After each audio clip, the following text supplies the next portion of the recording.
Did you know that sometimes YouTube will glitch out and make it look like a video you've already uploaded is uploading as a duplicate? And then if you delete that duplicate, it actually deletes the original? Isn't that crazy? It would be silly if that caused me to accidentally delete a video.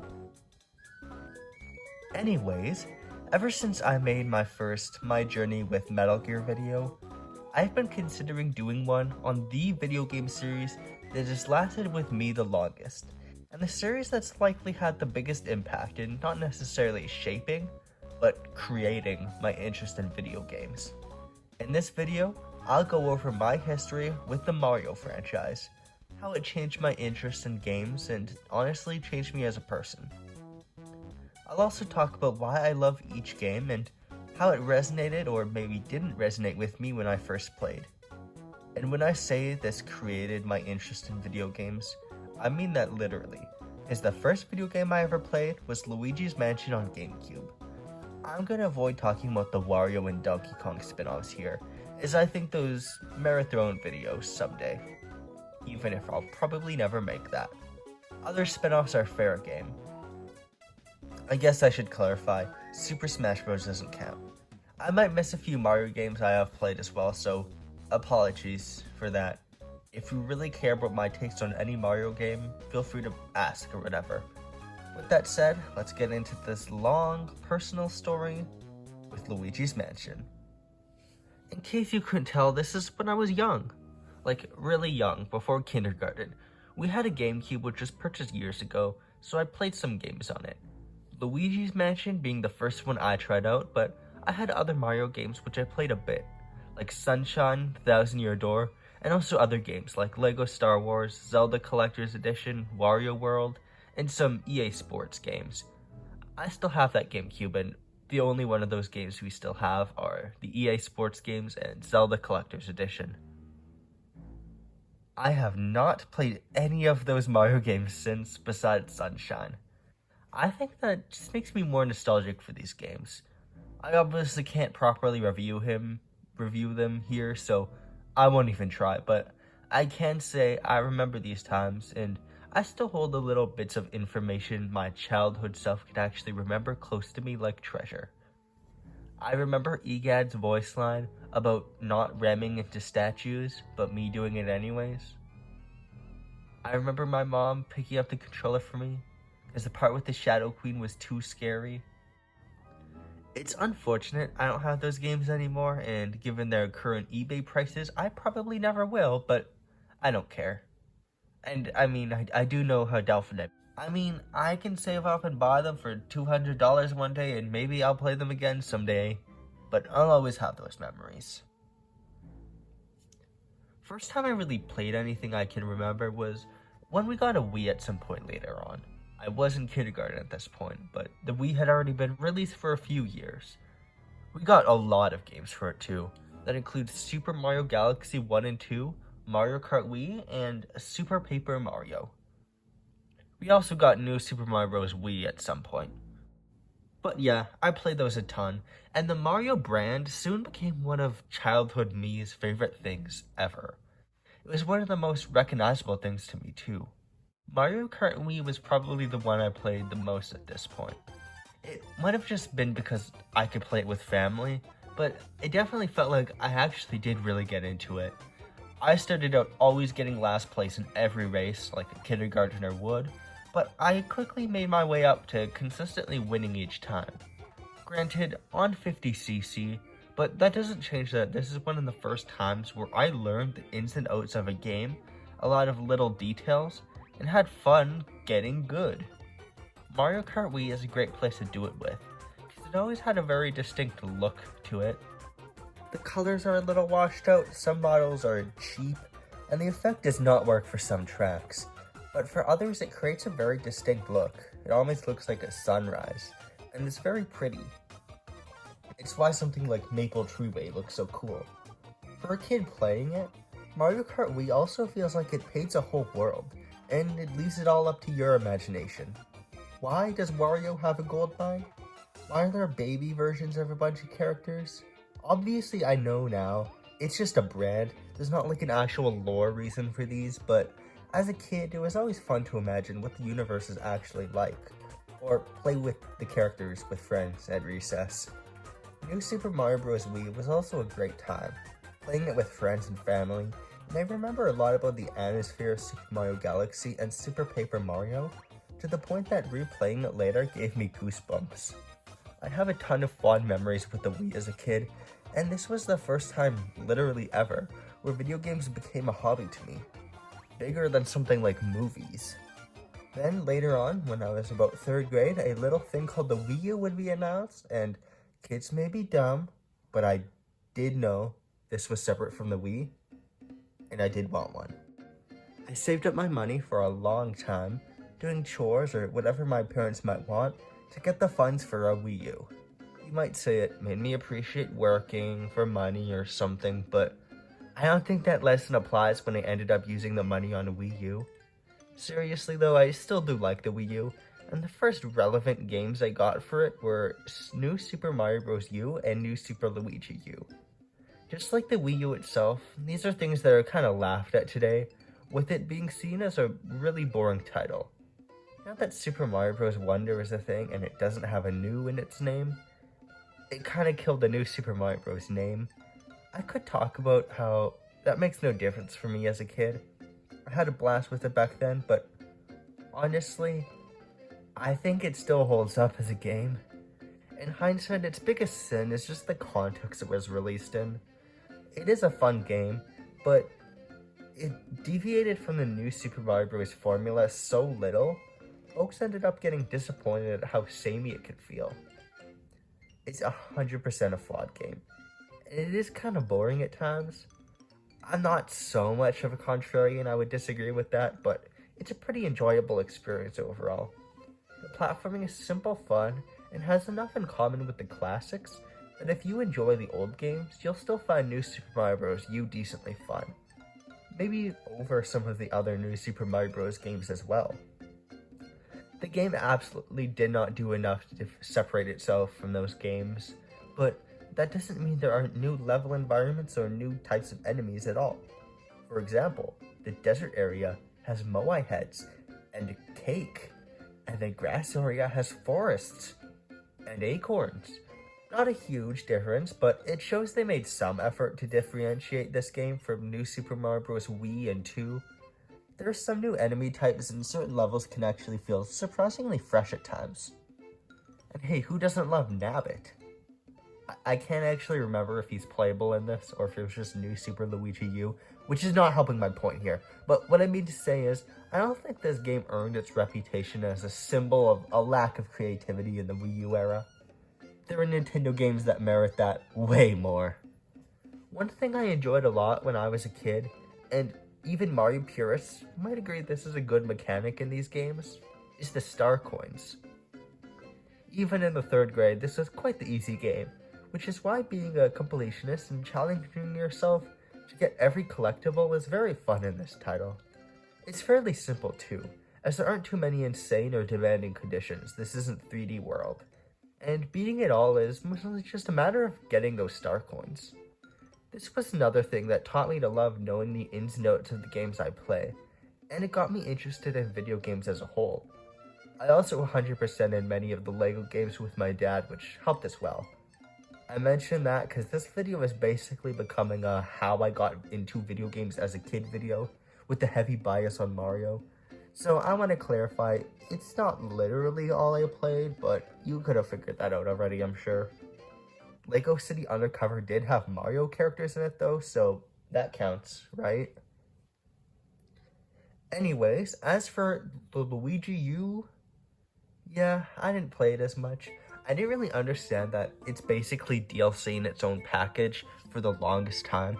So when I experienced its extremely quick pace with a limited timer and emphasis on beating levels as fast as possible, my first thoughts were, what? Why is it like this? And I played the easier Mario a lot more, even if Luigi U was pretty fun at times. Nowadays, I will definitely acknowledge there is some value with the game, and the idea was quite solid. It was a little strange that it was themed around Luigi though.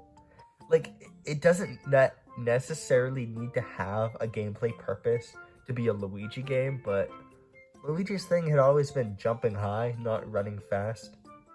Then again, you could say what's the gameplay purpose of Mario being the one to be a doctor or something, so I get why you might disagree that it's weird. I still maintain this position. Shortly afterwards, my palette of Mario, Lego, and whatever else was expanded with more Mario. Super Mario 3D World. I actually distinctly remember only knowing about this game the day it released for some reason, so that should show you I wasn't exactly that online yet. My mom got it for me that day, and so we started playing. 3D World is simply a solid game, and I like moving through it a lot on my own, quite a lot. The star coin thing is a lot more fun here, with the 3D nature of the game allowing you to seek out these challenges and explore more often, and plus the way you get them are just more fun in some ways. It's not like a 3D sandbox Mario Explore, but Explore nonetheless. It looks absolutely gorgeous, and it features lots of things from previous Mario games I wouldn't really have expected to come back this way. Like bullies, the Mega Mushroom, or even Rosalina and Octoombas from Super Mario Galaxy. The new power-ups are so much fun, and so are the bosses. Who would have expected Mario to have new bosses? What a novel concept. Also, they need to put Multi-Boss Blob back in Super Mario Bros. Wonder. It's a very well put together game, and in 2013, if you genuinely thought this was going to be the last of the open world sandbox Mario games, that feeling might have been bittersweet and not just bitter. As a kid, I somehow got to Champions Road, but God knows I did not beat that level. Still haven't. I joked earlier about the requirements to 100% the game being strict, but I don't actually mind that very much, by the way. What I really enjoyed about this game as a kid, though, was the multiplayer. There's just something magical about the ability to throw your friends off cliffs being a feature of this game, or even the fact that you get a little crown if you get the most points at the end of a level. The line between cooperation and competition in Super Mario 3D World is very fine, and when I think back to my experiences of the multiplayer, I can't help but smile. Right about here is when I had a big change. A change I wouldn't be here making this video without. No earlier than puberty. I started watching YouTube videos on my favorite video games, and whenever I would close my eyes at night, I would see this fucking terrifying image of Mario. I have not slept once ever since. So yeah, let's talk about how this changed how I saw video games and the Mario series in general. Probably the Mario-related channel I watched the most was Nico BBQ, and his retrospective series on the Mario games. So watching his videos is where I learned about the history of the series, and the chronology of all the games for the very first time. With various different videos he made, I got a good understanding of the behind the scenes of the series as well, and it even gave me an appreciation for YouTube, which I don't have anymore. God, I want nothing to do with YouTube anymore. How cringe. Nico BBQ's content is definitely kid-oriented. You can tell that just by looking at his stuff. But I still feel some appreciation towards him all these years later for just how much these videos had an influence on me. For the first time, I knew and appreciated the older titles and the history of video games in general. It wasn't always obscure stuff, mostly mainline titles, but it was this franchise's history anyways. This was the place I first learned Super Mario Bros. 2 isn't actually a Mario game. Isn't that wacky?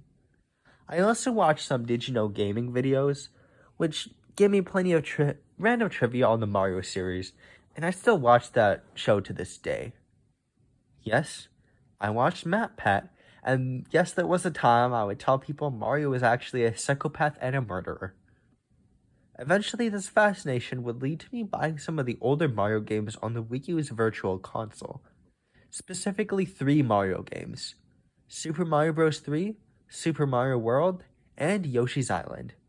In case you're wondering, the other games I got on Virtual Console as a kid were Kirby Superstar. I wonder if that game still holds up. A Link to the Past, and Earthbound.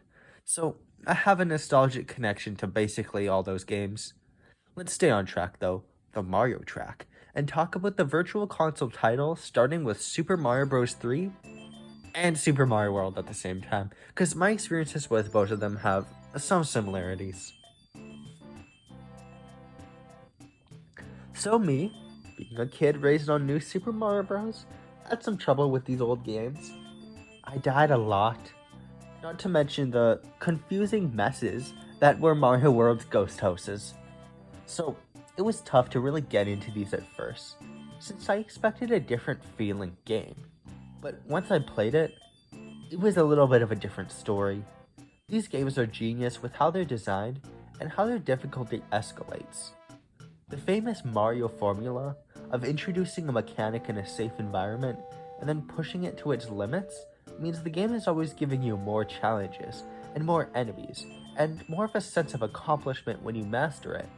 And master it you will have to do in order to beat some of the later levels, where everything you've learned is all mixed together and you're really put to the test. When you're playing Super Mario World or Super Mario Bros. 3, at any point you could encounter an airship level, the creepy sun could return, a power-up from earlier in the game could come back, an enemy or a boss could come back but stronger, and you have to do a lot for victory. This sense of mastering the game even applies to the world map, which is full of shortcuts and secret exits, which are a joy to find.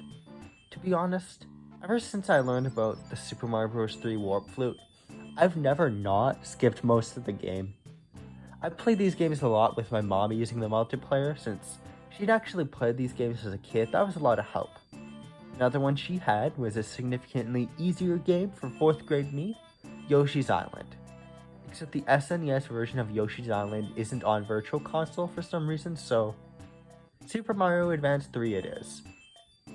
Yoshi's Island does the same thing as those Mario games. Mechanics are introduced and then escalated in a really fun way, but the way you engage with them is fundamentally different. You can't exactly leap and bound over enemies and obstacles, but there's less of a need to be precise because of your flutter jump. So it was definitely more approachable to me as a kid, and I can appreciate that. This almost makes some of the mechanics / level gimmicks more memorable to me, as you need to find creative ways around them. I remember vividly the first time donut lifts appeared as an example, and we all know what happens if you touch Fuzzy. What really makes Yoshi's Island stand out, however, is the atmosphere and look of this game. The pastel look is not only groundbreaking, not only iconic, but it even has this edge to it that makes creepy castles, dark caves, and happy overworlds all feel seamless, like they're part of the same world. This doesn't feel like a game only younger kids can enjoy, even if that was part of its target demographic. In fact, the underground music from this game is probably one of my favorite tracks from across the Mario series in general, and I get chills whenever I hear it. Continuing the theme of me discovering some older games, I also got NES Remix 2 when it came out.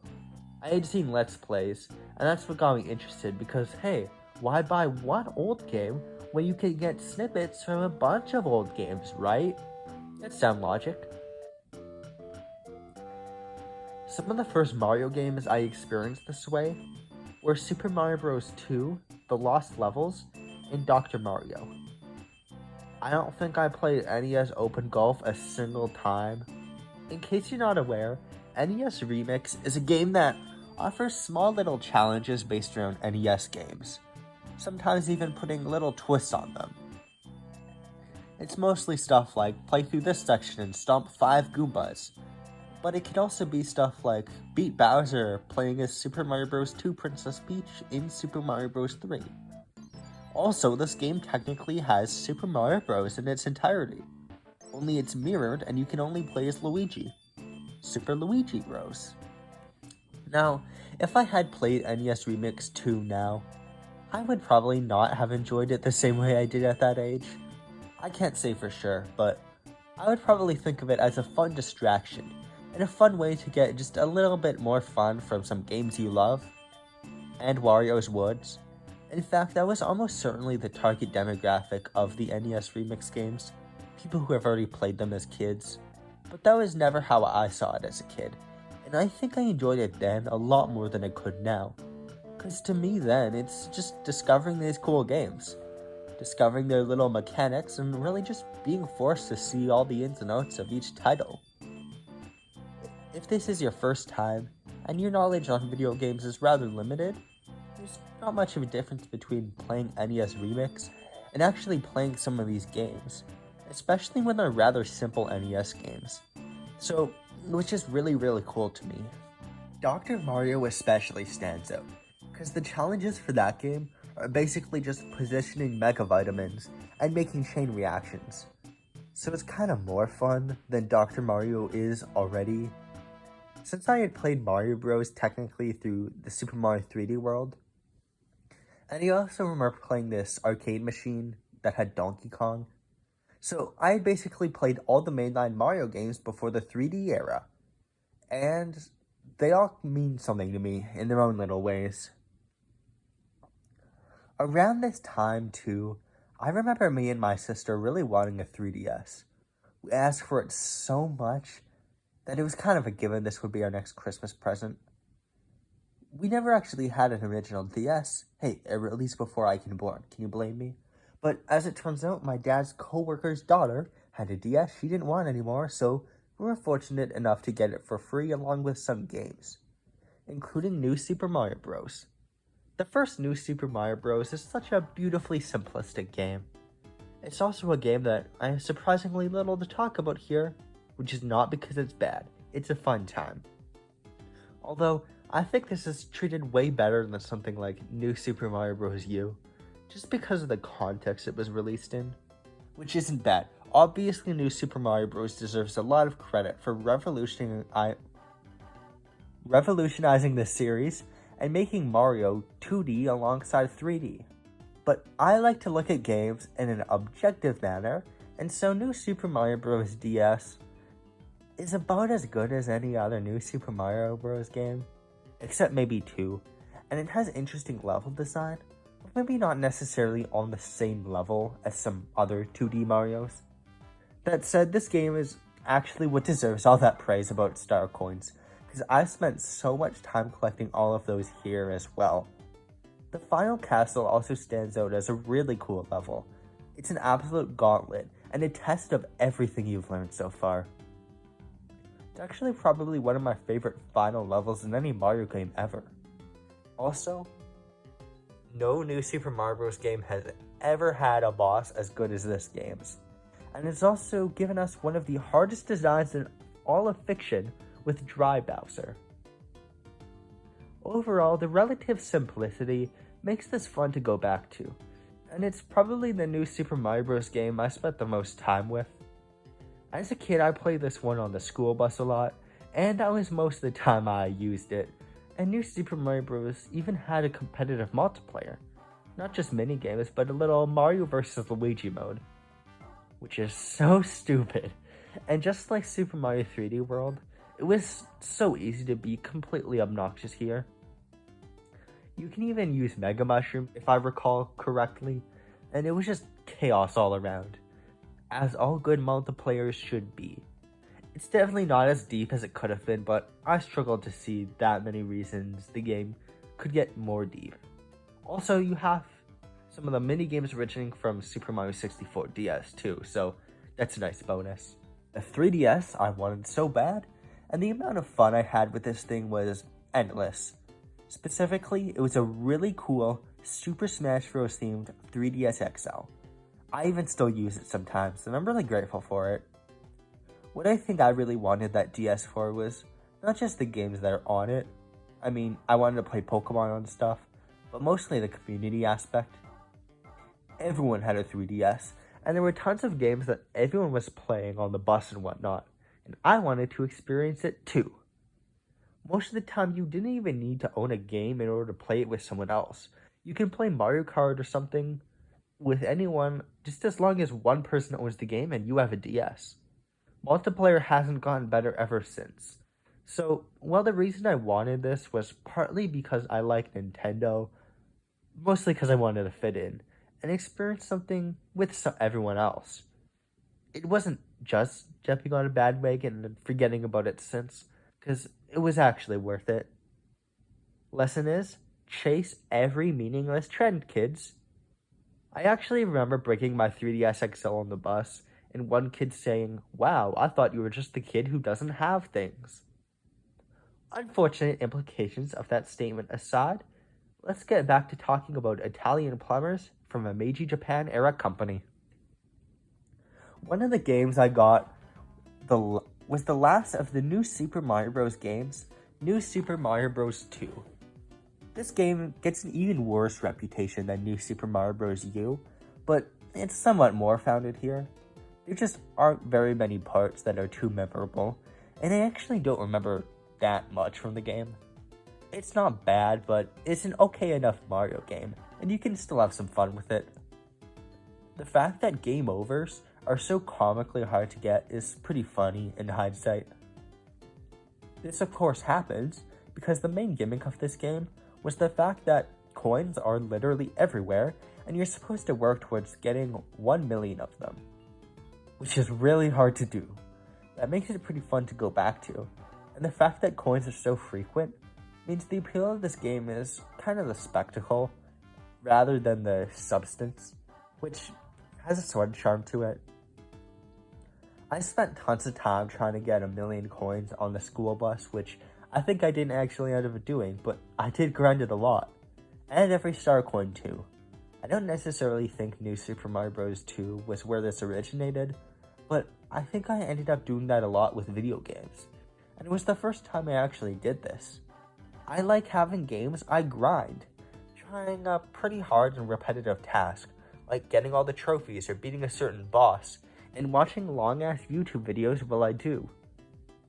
This can be either a good or a bad thing, because sometimes I have fun with it, but sometimes I do end up wasting a lot of time doing this, and beating Assassin's Creed Mirage. For better or for worse, New Super Mario Bros. 2 bears some responsibility for this habit of mine, and I do respect it for all the bus rides it passed for me. I do think this is probably the second best final boss in the New Super Mario Bros. Series besides Wii. It's pretty underrated. I also played Mario Kart DS and 7 a bit with friends because I never owned either of them. You know what, Nintendo? I will never forget. We will never forget how good you guys made multiplayer. We will always remember how hard online fell. I mean, you used to not even need to own a game to play it, and now you need to pay for the game and an extra fee. Anyways, let's talk about Luigi's Mansion Dark Moon. While it might not seem like it at first, Dark Moon deviates a lot from the GameCube Luigi's Mansion in art style, with this cartoony style and odd angles for everything, meaning atmosphere isn't as emphasized as the original. I think Luigi's Mansion GCN looks great, but I prefer the Next Level Games era look. It fits the Mario series like the very glove on Luigi's hand, while giving it its own spooky little look to it. That's something I started to really appreciate in the Mario spin-offs, when they really look like they'd be this little corner of the Mario universe, while doing their own thing. I don't dislike games like Donkey Kong Country's looks, that basically looks nothing like the mainline Mario games. In fact, I love how Donkey Kong Country looks. But series like Luigi's Mansion or WarioWare are very charming in how they really look like a Mario spin-off, and they seem to expand the world of the series a lot. DKC is definitely way more beautiful though. As is the trend for these sorts of games, I spent a ton of time trying to collect all the boos and getting the best ranks in each level, and a ton of time playing Luigi's Mansion Dark Moon.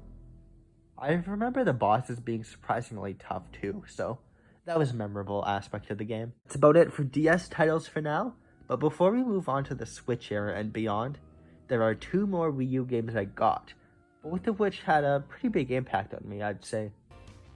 One received way better than the other: Mario Kart 8 and Mario Party 10. I don't remember which one I had first, but I looked it up and Mario Kart 8 came out before Mario Party 10 did, so I'll talk about them in that order. Mario Kart 8 is probably the least unfair of all the Mario Karts. That makes it stand out, as it feels more skill-based, and it's easy to drift around and avoid obstacles, and to really perfect your route down a track. It does make it slightly less chaotic than your typical Mario Kart, and I should also mention this game has a pitiful battle mode, but it doesn't actually feel like a part of Mario Kart is lost here. If you slip up, you can still be caught by a bunch of shells and fall back, as you should, because Mario Kart should be chaos. So it feels balanced while not abandoning what the Mario Kart series is, making Mario Kart 8 a great entry. The real kicker here is the new tracks. They look so pretty, and I remember even back in the day, it was shocking that the Wii U could even look like this. It does preserve the look and feel of the series as well, and I guess that's the theme of this game in a way.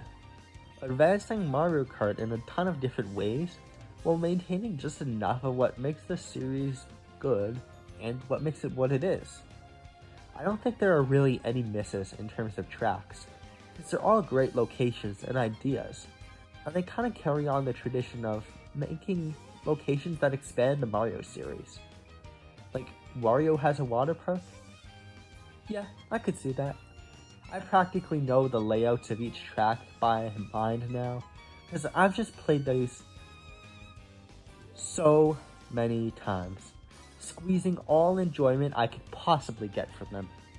And you know, I actually kinda don't mind this Mario Kart game lasting 10 years, considering how well done it is, and how easy it is for a DLC to expand on it. I will of course talk more about the DLC later in the video. So, Mario Party 10. It's not the best, once you've gotten a taste of some other Mario Parties, but that said, it's still Mario Party, so it doesn't matter too much. The whole everyone's in one car format is definitely lame, that's for sure, but I don't think the minigames are especially bad or anything, and with friends or family, the game's main gimmick of Bowser mode is actually pretty fun. Basically, in Bowser mode, if you hold the Wii U's gamepad, you get to play as Bowser and make your own roles separate to the players. If you catch up to everyone, you guys play a little minigame, which takes out your hearts if you lose to Bowser. I haven't played this game in a while, but that was an amazing idea, right? Like, maybe it wasn't worth being the main gimmick of the game, but the traditional Mario Party game, or like the Mario Party 9 experience, is here in its own separate mode, so yeah, this is a pretty cool idea. Playing as a gigantic Bowser with his little death traps is, as you could imagine, pretty fun, but just being a normal person ain't bad either, despite the amounts of fights have originated in my house over who gets to be Bowser. I guess you could say this is an asymmetrical multiplayer, so Dead by Daylight, you owe billion-dollar corporation Nintendo the royalties now, okay? Yeah, I had a lot of fun with it, even if my perception of this game might completely crumble if I were to ever replay it. Also, this game has a badminton mode. That's just badminton. I'm sure this is probably low quality since they have Mario Tennis to sell, but it's pretty funny how this game has such a similar thing to it. I lied, there's another Wii U game I'm talking about, Super Mario Maker. I don't think you could understand just how big Super Mario Maker was at the time. Just think about it for a second, let this sink in. You can make your own Mario levels. It was huge at the time, especially for a Wii U game. It completely captured the interest of the internet, and it felt like every game YouTuber was making their own levels you could play. I remember getting so hyped for this game, we got it on day one. Super Mario Maker was a phenomenon that its sequel could never really capture, and actually playing the game, it was magic. Being given control of a bunch of things from these 2D Mario games, these games I loved so much, and actually getting to make these levels with about as much or as little effort, and with about as many random things as I want, is awesome. And it hasn't really lost its luster. Sure, it's limited when you've played the sequel, but when you play this game in 2015, the amount of stuff you get to play around with feels endless. And even if there's a thing you want to, but don't really have the tools to make, you can match it very accurately with just a little bit of creativity. And then, there are the community-made levels. If you go through them, just through the main page, it's fun. And just seeing the kind of fucked up stuff people put Mario or other characters through. I say other characters because of the amiibo costumes that mean you can torture Slippy Toad from Star Fox. I have seen that level before, yes. The real meat of this game, in my opinion, is the 100 Mario challenge. Because actually having levels chosen for you randomly and wondering what the hell the game just gave you is hilarious. And you can actually get some surprisingly pretty quality levels this way. Even if it's not, just seeing everything is cool, and yeah, Mario Maker is cool. It's definitely not exactly what I thought it would be, because the idea people had was that this would make traditional 2D Mario games obsolete, especially with the sequel Super Mario Maker 2 and the world map that was introduced. That wasn't true, and it seems obvious now, but Super Mario Maker definitely isn't at the point where it overtakes the original Mario levels.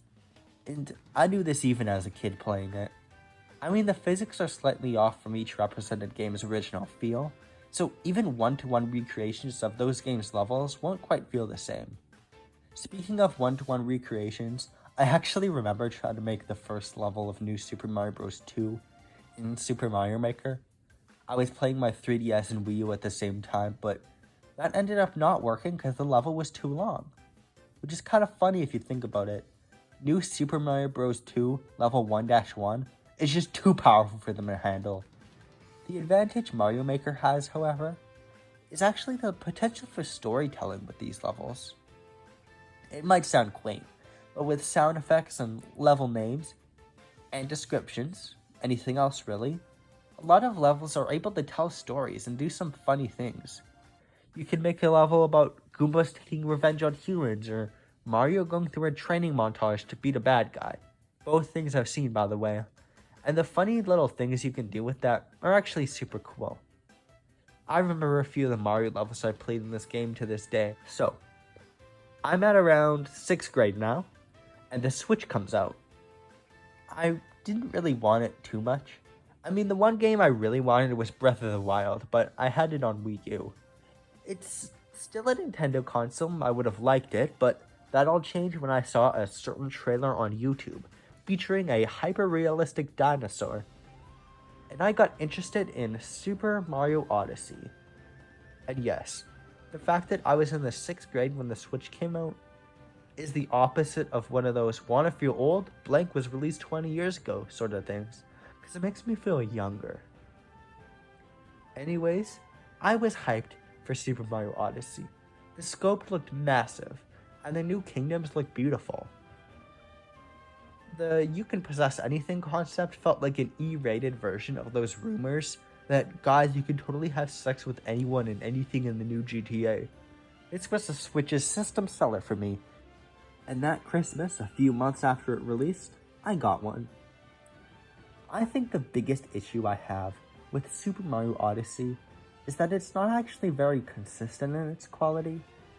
New Donk City is the star of the game. It's super iconic and fun, the music's a bop, and the story is great. But there are a lot of kingdoms that fall a little flat and felt fine to go through the campaign, but meandering and bland to fully complete. The lakeside and seaside kingdoms are examples of kingdoms I'm not a big fan of. 100% of the game is very dragged out, but at least it's fun that you almost always have something to go back to when you go back to this game every once in a while.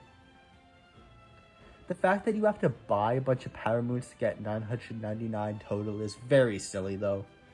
Why did I just come out of this gate immediately swinging at Super Mario Odyssey? Well, it's because I want to get it out of the way now so I can talk about how good it is. Super Mario Odyssey isn't necessarily as much of a go anywhere, do anything game as I thought, but it makes up for it. Because this is the first time since Super Mario Sunshine, a Mario game has actually felt like every single place you go to is lived in and developed, and not just the sand one, the ice one, etc. With the exception of a few things like Dark Side, the Dark Souls world, Cloud Kingdom, Lost Kingdom, and everywhere that's deliberately supposed to feel isolated. These kingdoms felt like real locations. The world building of each kingdom is simple yet whimsical, and really makes me want to visit these locations. Desperately, actually. Many kingdoms are inspired by real-life locations and cultures as well. New Donk City is New York, Tostarena is Mexico, Bowser's Kingdom is Japan, etc. And it helps flesh out this game a lot. I really wish this game got DLC, just so I could see what new kingdoms they could have come up with. The kingdoms and exploration of them are probably the standout, and I know I've said this many times already, but I have spent a lot of hours exploring them.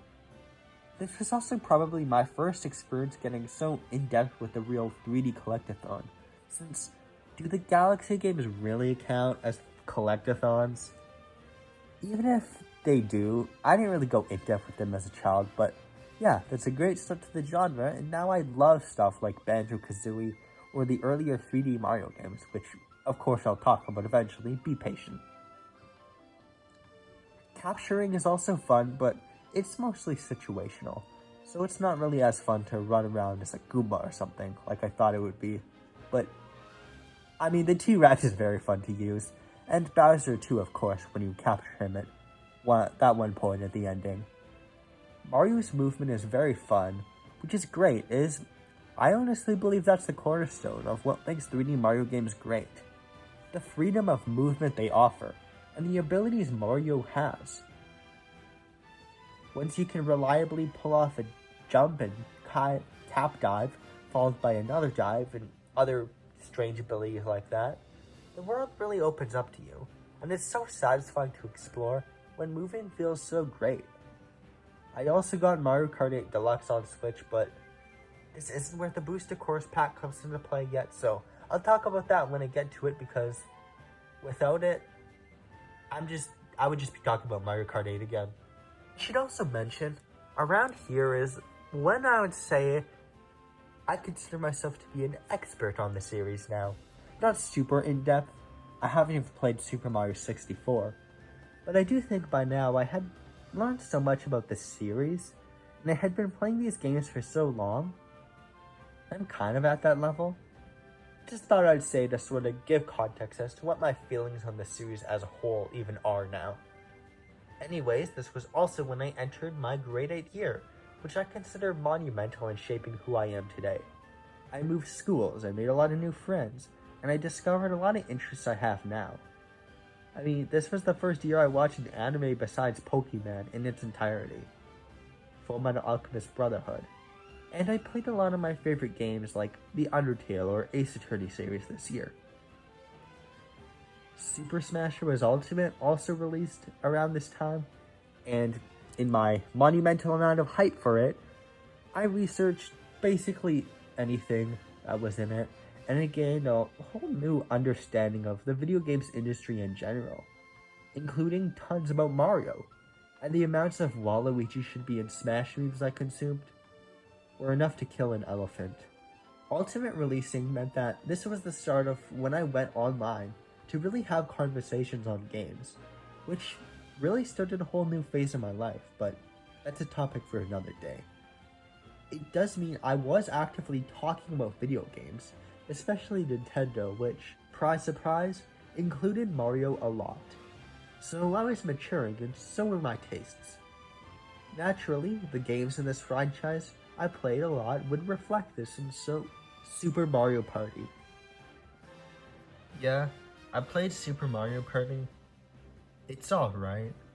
Since it was the game that removed the car system in Mario Party, Super Mario Party sometimes gets considered this big revolution that completely changed the quality of Mario Party games going forward. And that's Mario Party Superstars. You're thinking of Mario Party Superstars? Don't get me wrong, I'm sure Super Mario Party is better than what came before, but it's just so much better. like superstars. Super Mario Party doesn't have a crazy gimmick like a Bowser mode, but it is still decently fun, as all Mario Party games inevitably are. Some of the boards are quite small and not really interesting, especially that last gold one, and there are very few boards in general, which makes the game not really worthwhile. If you need a Mario Party game on Switch, just buy Mario Party Superstars. There are some Mario games I played but haven't left too much of an impression on me, or I've forgotten a lot about them, so I just didn't mention them. Stuff like Captain Toad Treasure Tracker, Yoshi's Woolly World, and Mario Party 8, and frankly I could have done the same with Super Mario Party since I didn't have as much to say, but oh well, I talked about it now. This year also marks the release of NES Online, and a year later, SNES Online. The Switch's answer to Virtual Console, this adds tons of various different games from the NES and SNES library to Switch for a small fee. It might not be the best business practice considering the drip feed and a lack of pretty important games like Donkey Kong Country, Earthbound, or Kirby Superstar at launch. Actually, they specifically waited until the Wii U shop closed down to add Earthbound since it was the shop's biggest seller, which is yikes. But anyways, I am extremely excited for this, because it had been years since I played some of these older Nintendo games, and having them so conveniently seemed like a life changer.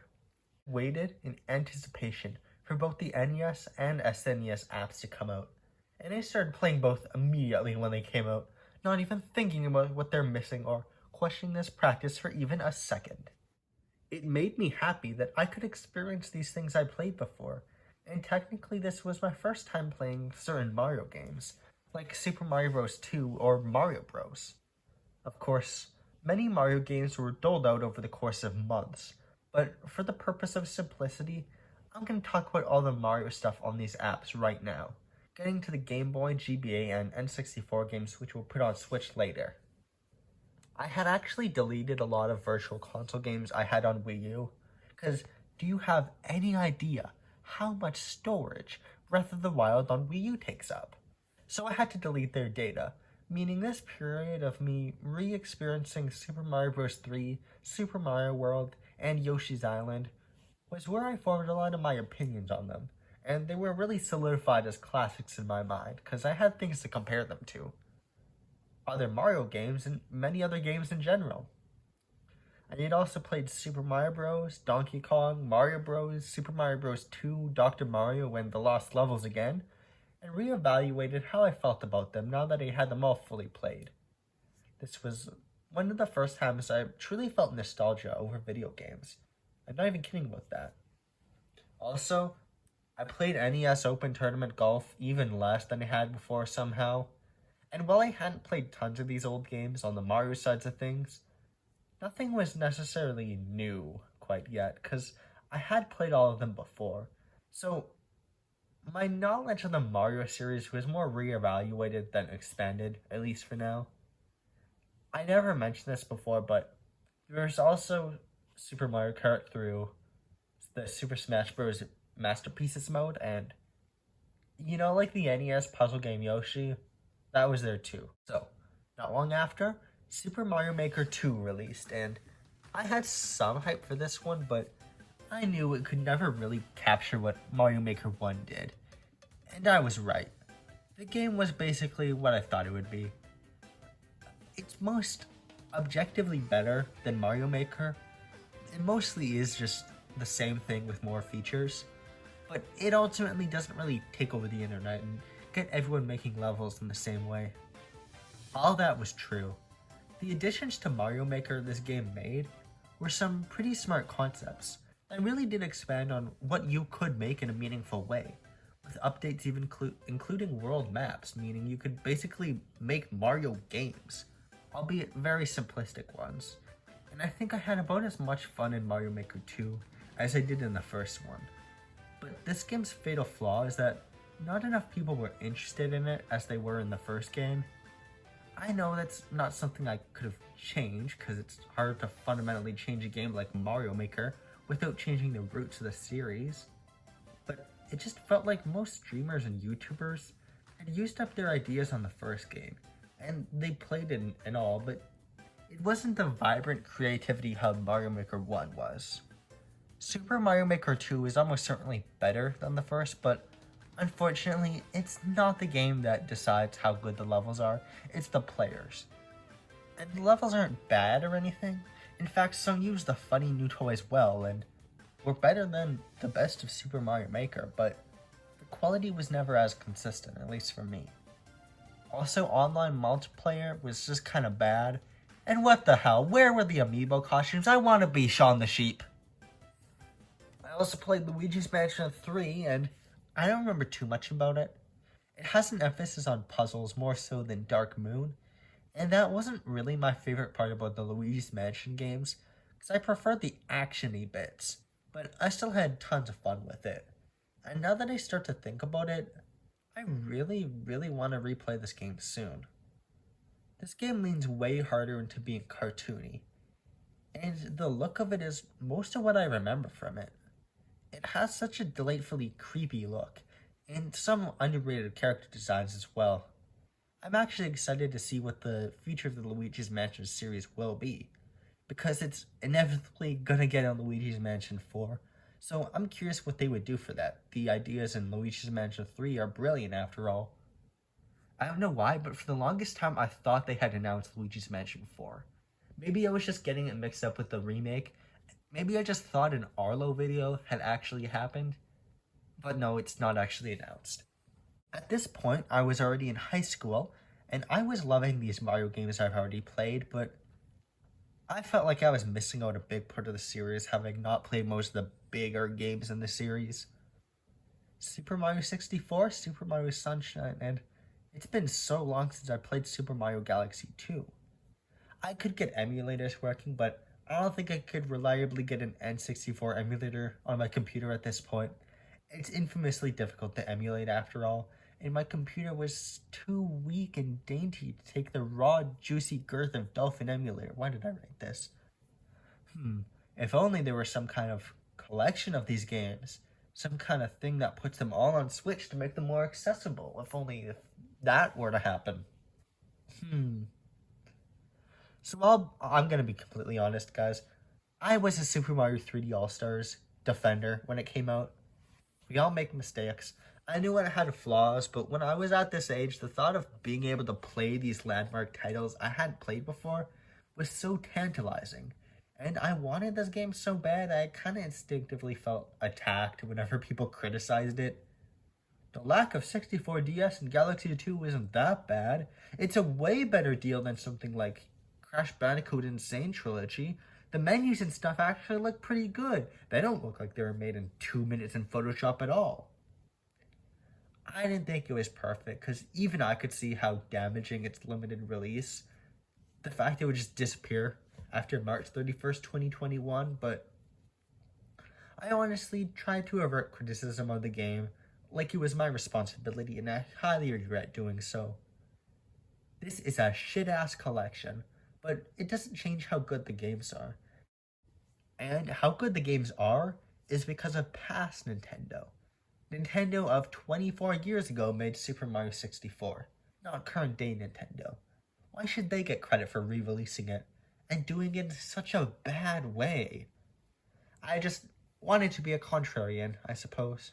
Nowadays I'll criticize Nintendo as much as I need to, and I'll praise them if they deserve it, but that both sides bullshit was not productive back then, and you need to be able to say when a corporation is greedy and hurtful.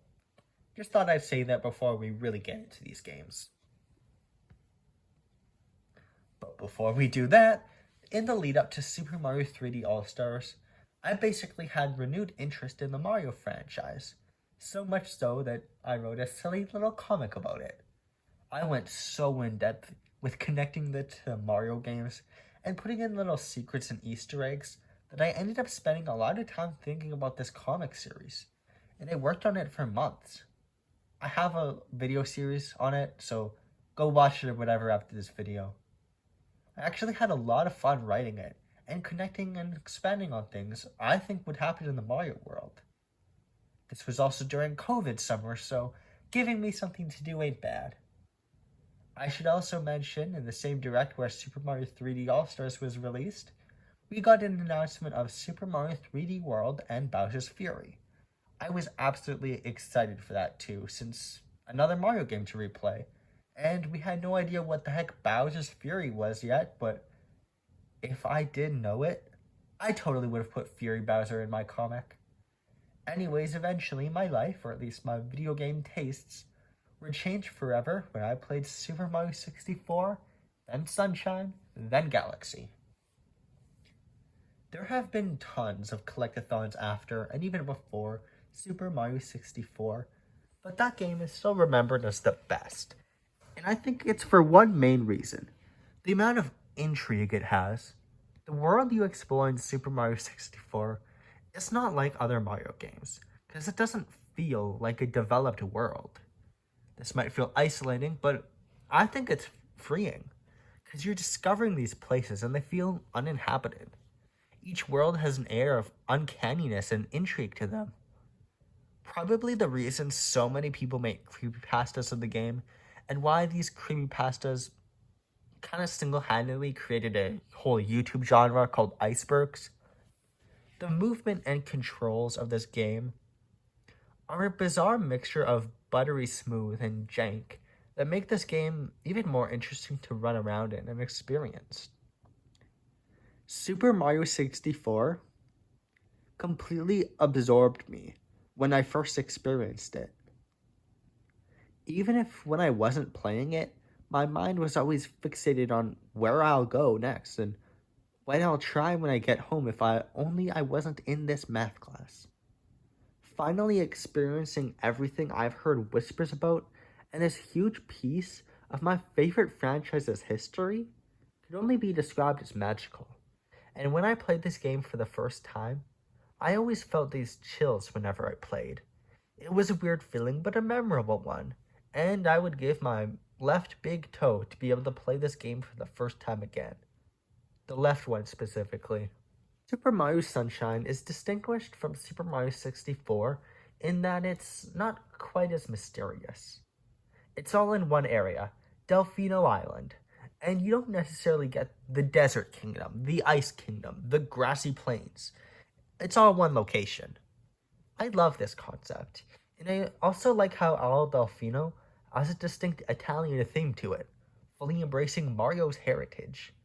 I do wish this game gave us an actual way of knowing where each level is in relation to each other, or a better sense of the scope of the island, but that ultimately would have been quite hard to do for GameCube. Still, it feels weird you're going through portals to access places that are on the exact same island as you, but at least you do get a hub world to run around in, and explore in Delfino Plaza, because it highlights the beautiful style of the game, a style Mario hasn't really replicated afterwards. Super Mario Sunshine often gets criticized for being janky, or confusing to 100% complete. I haven't done that, but I can say that the mechanic of Flood, who can help you get across certain gaps and make certain jumps, prevents it from being too frustrating aside from some outlier levels.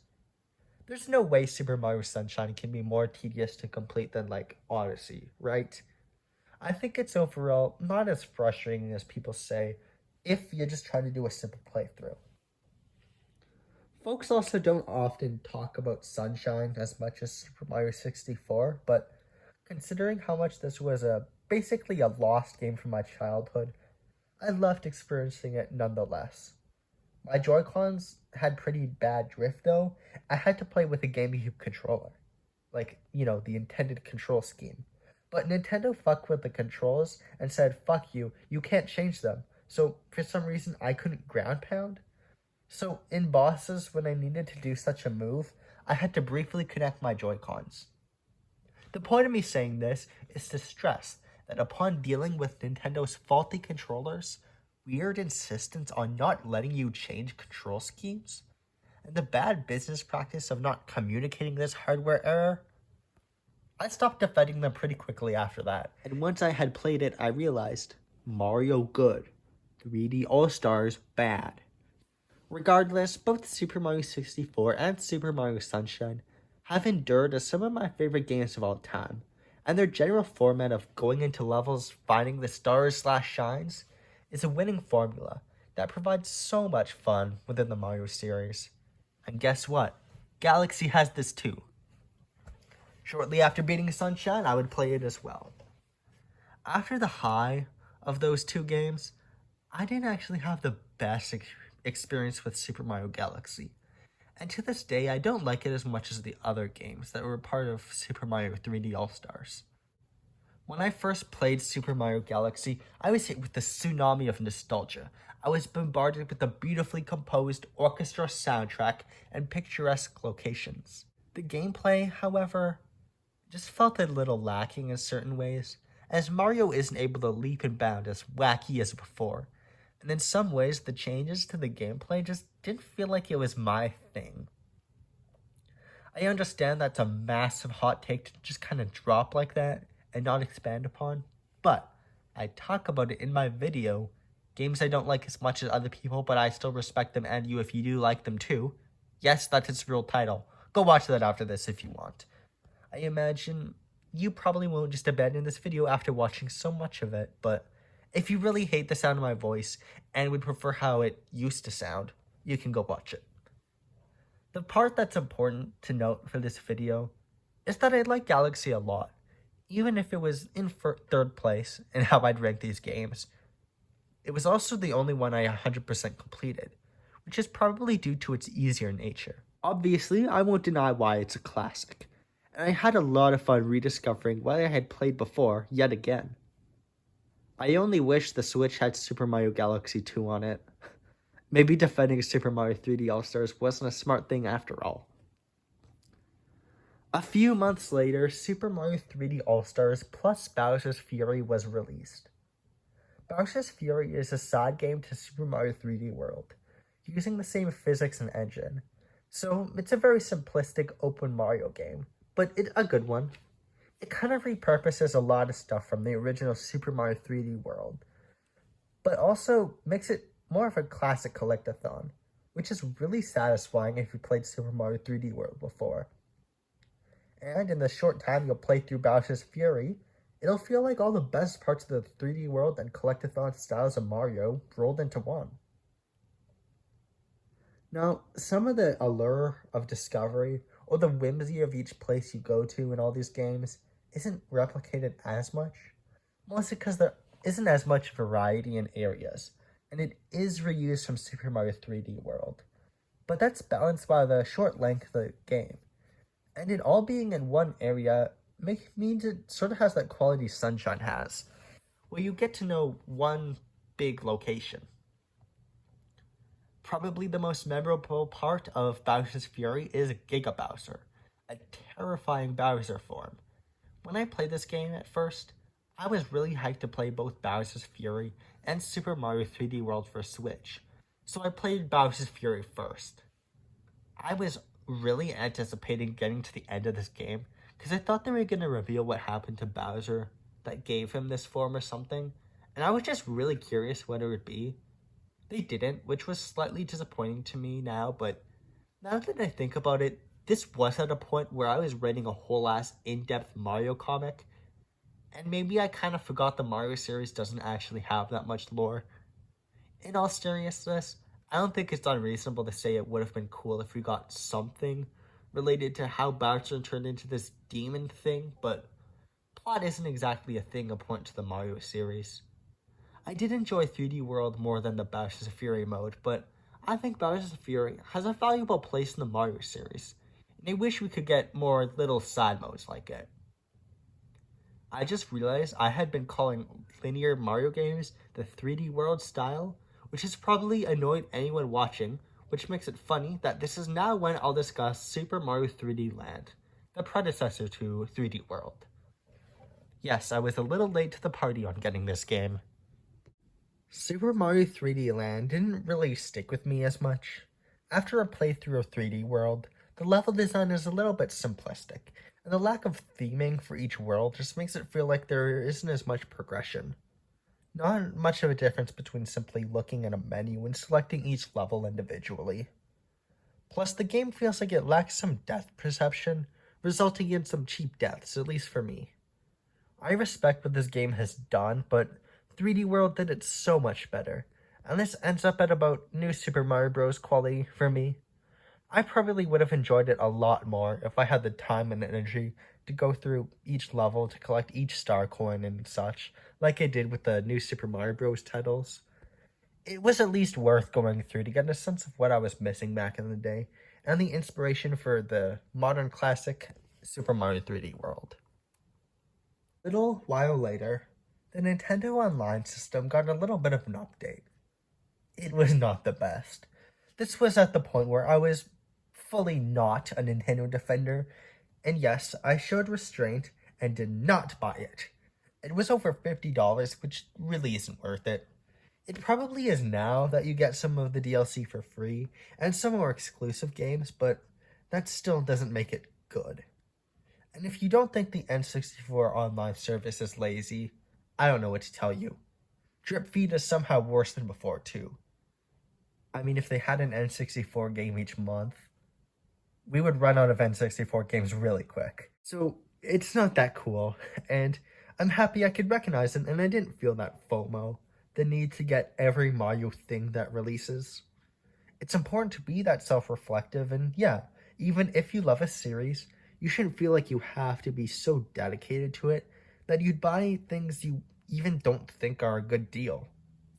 Plus, you could just get it later even when it's cheap. Well, good luck getting NSO expansion for cheap, but you know what I mean. Eventually, when more features were added, I got it, and I got access to a bunch of N64, Game Boy, GBA, and Genesis games, including some Mario games.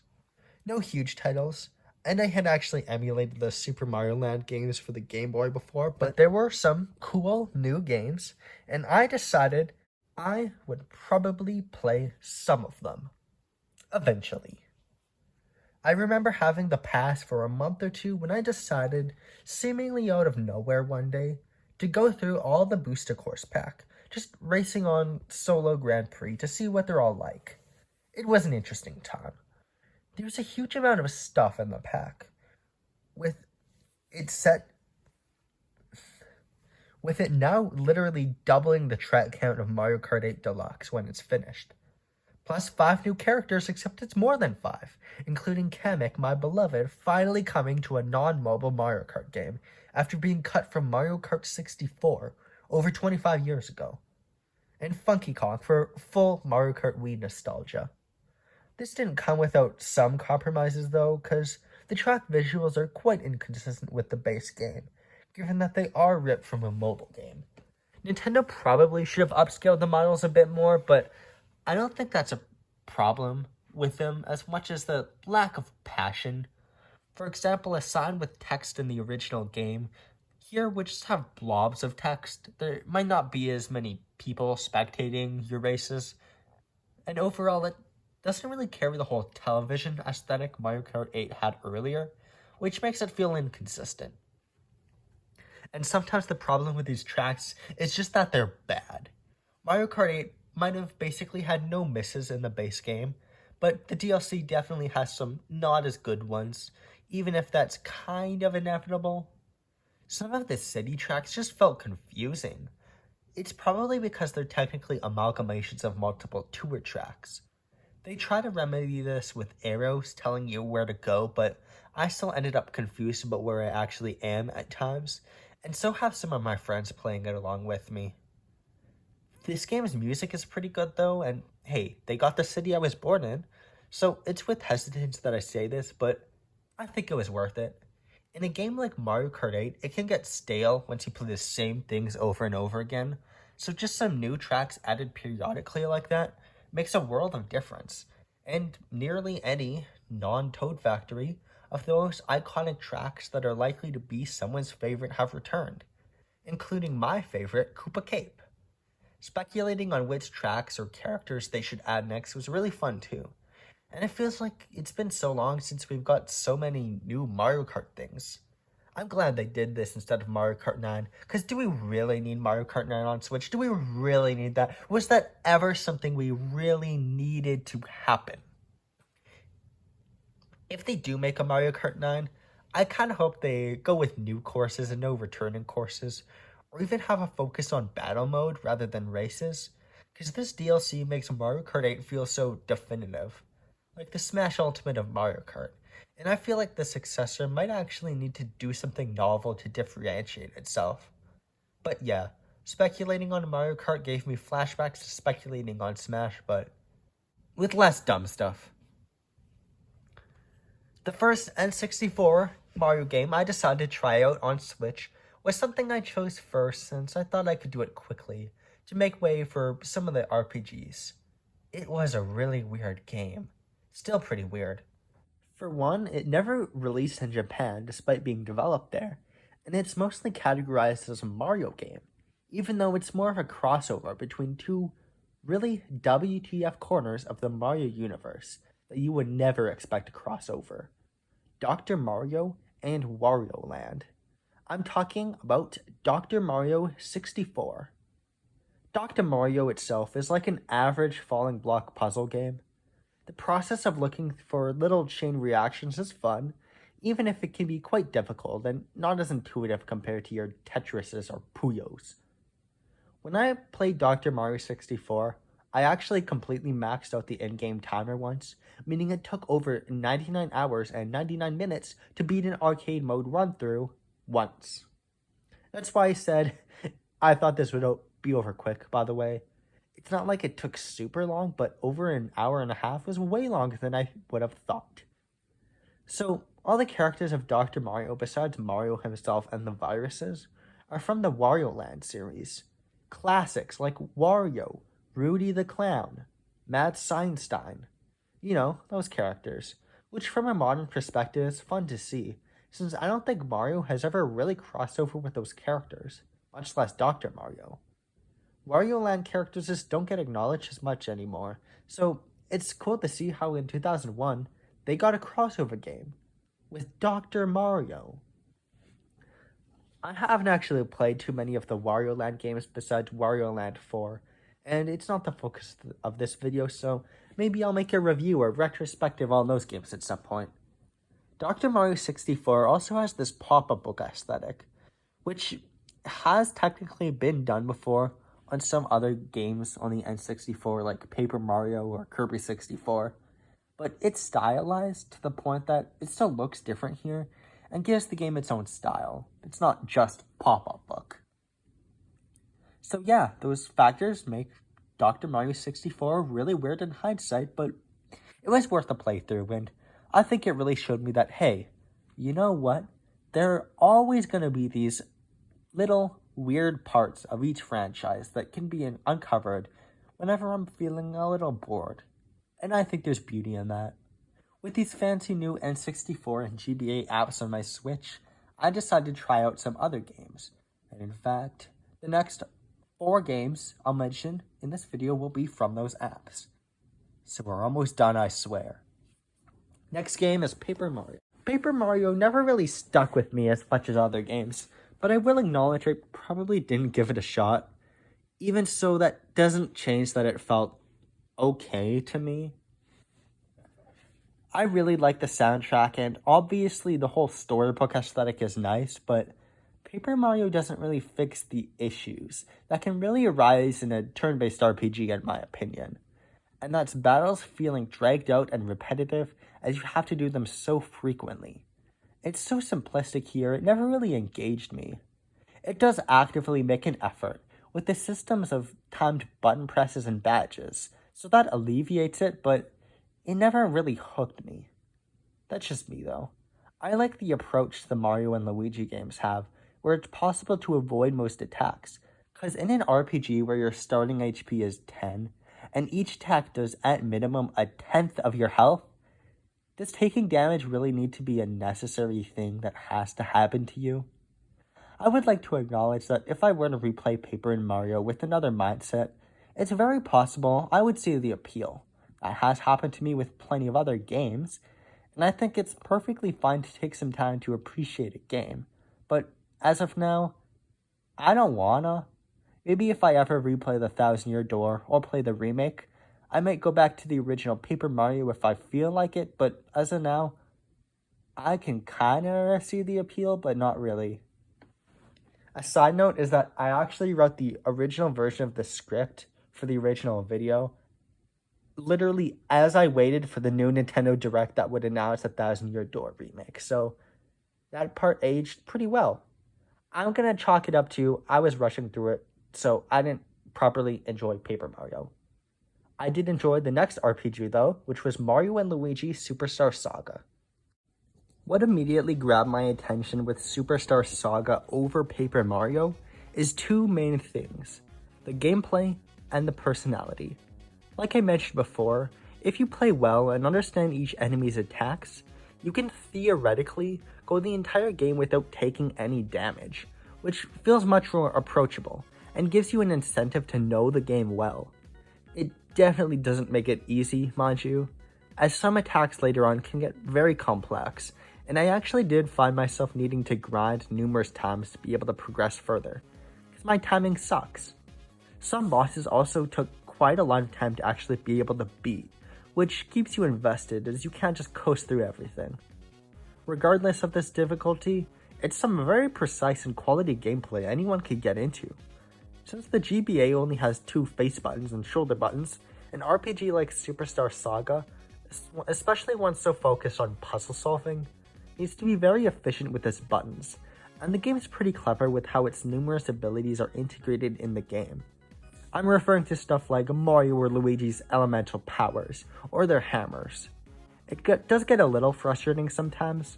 When to access a specific power, you might need to toggle through a bunch of stuff and switch between which bro you control, and it's at times like that when the game starts to feel like it might have been a little too big for the scope of what the GBA could handle. Superstar Saga is set in a new kingdom bordering the Mushroom Kingdom, known as the Bean Bean Kingdom. The Bean Bean Kingdom and all the new locations and characters have a very distinctive sense of humor to them, and they're super iconic.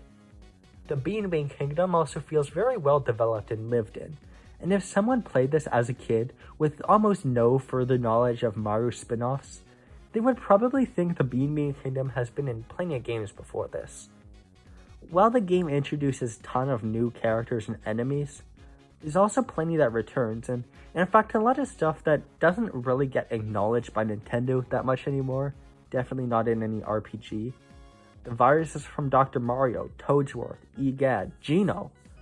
Admittedly, a few of those were fairly recent additions to the Mario mythos at the time, so it's not too surprising a developer would expect Toadsworth to last time immemorial, and would thus put him in a Mario game, but it's at least nice for some lesser known characters in a modern context to get some love.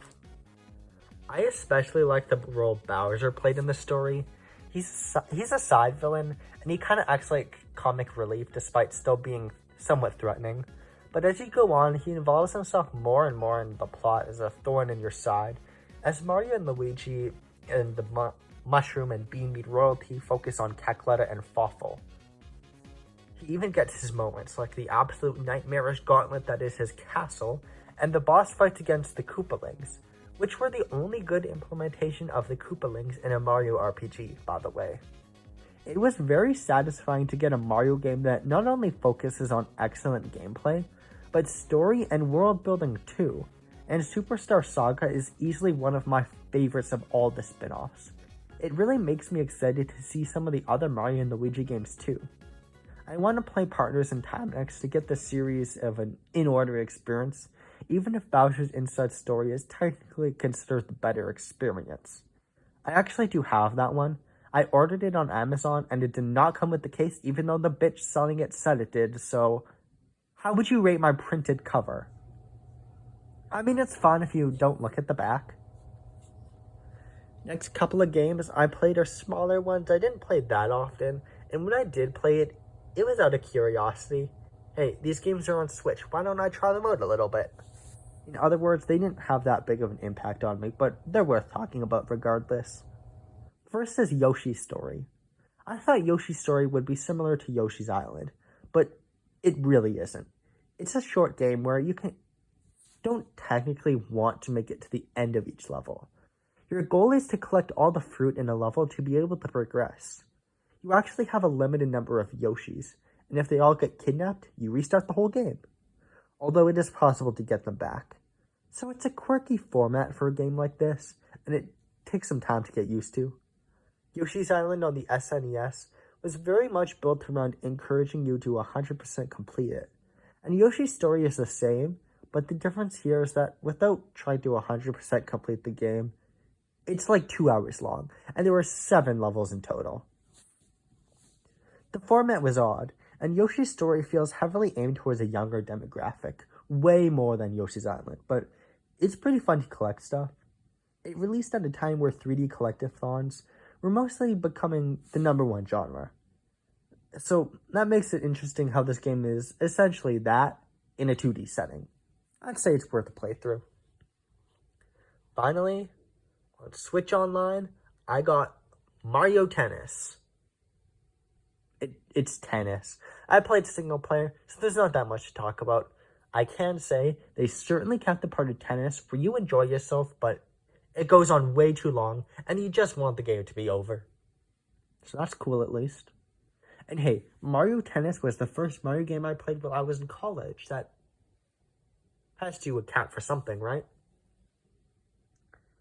Super Mario Bros. Wonder will be my final game today, and what a good final game it is. Mario Wonder has everything I like about new Super Mario Bros. Games and more. At the point, I kind of consider it one of those, even though it's its own thing. It made a pretty big splash by not having a new in front of its title. The game's main gimmick is its wonder effects. Silly little things that can happen in a level which really shake things up and make it a blast to see what the game will give you. They are collectibles too, so that's a plus. The best part about these is that they enhance the fun of the series and still keep it fresh, but don't always make it necessarily new. Putting the series in 3D, making it a collectathon, heck, giving Mario his 3D abilities in 2D, that gets the series feeling new. But what Super Mario Bros. Wonder did doesn't necessarily make it stray too far from what Mario has already done. It's doing it so much better while staying true to what makes it great. Obviously, I love a game getting new experiences that feel a whole level different. It's one of the best things that can happen to a series, and to not do something like that is something that requires a lot of precision and care to actually pull off. Of course, Nintendo would have the precision to pull it off, and Mario Wonder stays very close to what I love about the franchise, while enhancing the visuals and design to insane new levels, while having a pretty damn good art style too. I don't know if Mario will still be predominantly associated with 2D in the future, but with stuff like Mario Wonder coming out, I hope the more traditional style can coexist alongside whatever else might happen to the brand. Now, the future of the Mario series is one I will always have an interest in. It's such a ubiquitous thing that has shaped my childhood, and Mario is a brand that will always provide pretty quality titles. And hey, it looks like pretty quality titles are on their way as I speak. That Peach game is coming out, and I might get the Thousand Year Door remake too. I don't know. A lot of remakes and remasters sure seem to be coming out for it, that's for sure. But when I really evaluate all of it, I don't feel hype for it the same way I do about some of my other favorite games. I felt hyped to play Street Fighter 6 or the new Like a Dragon games, to use examples from this year. And there are tons of big and influential parts of the Mario series I haven't really played, like the Paper Mario series, and I still haven't played Super Mario Galaxy 2 since childhood. I think the reason I feel this way is that this series, this brand, will always be there. Obviously, there will always be tons of Mario games, whether it's mainline platformers or weird spin-offs you would never even imagine existing. They'll always be made. And imagine how many games there'll be when I'm a senior citizen. Am I expected to know all of them? After so long, it feels very anticlimactic, but the point is there's not much of a point. You all spent this time learning how Mario as a video game series shaped me in a lot of funky little different ways that go beyond my video game tastes, and now it's there. I might play some, I might not, but there's no longer this pressure for me to play them all anymore. And that feels comforting, actually. The Mario series was founded on an idea that anyone can start playing at any age, hence why everyone seems to know it so well, and why Mario is the single #1 most enduring symbol of video games, and will likely never be defeated in this role. But the series has continued for so long due to the reality that, well, they're pretty good games. And they'll always be there. When you grow up, the next generation will still like it. There will always likely be people like me who got into video games extremely young because of the Mario series.